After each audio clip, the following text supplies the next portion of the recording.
کیا، تنظیم نے اس کو ویلکم کیا، آپ نے بہت اچھا کام کیا، پبلک سروس کمیشن کو آپ نے صاف اور شفاف کیا، لیکن جس پالیسی کے تحت آپ این ٹی ایس لائے، جس پالیسی کے تحت آپ نے اساتذہ کی تعلیمی قابلیت کو بڑھایا، اسی تعلیمی پالیسی کا حصہ تھا کہ ان اساتذہ کو بہتر اسکیل دیے جائیں گے۔ ان بہتر اسکیل کے حصول کے لیے تنظیم 4 سال سے مسلسل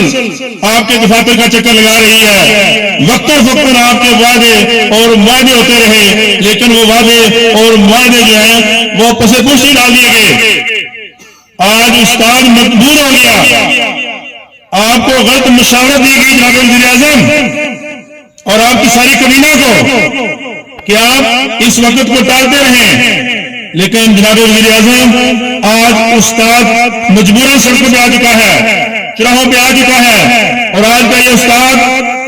اپ گریڈیشن کے بغیر واپس نہیں جائے گا۔ اس لیے میں آج اسٹیج کی وساطت سے آپ سے ریکویسٹ کرنا چاہتا ہوں کہ یہ منظور شدہ مطالبہ ہے، اور یہ وہ مطالبہ ہے جس کے لیے آپ کی کابینہ کے متعدد وزراء اسٹیجوں پر اعلان کر چکے ہیں کہ یہ جو این ٹی ایس کے تحت بھرتی ہونے والے اساتذہ ہیں ان کو بہترین اسکیل دیے جائیں گے، ان کی تعلیمی قابلیت بڑھا دی گئی، ان کے تقرری کا سٹینڈرڈ تو انٹرنیشنلائز کر دیا گیا، لیکن ان کو تنخواہیں کیا دی گئی۔ آج مظفر آباد کے اندر جو تشریف فرما ہے ہمارے بھائی، ہماری بہنیں، ہم سب ان کی پشت پہ ہیں، اور یہ تحریک ابھی رکے گی نہیں،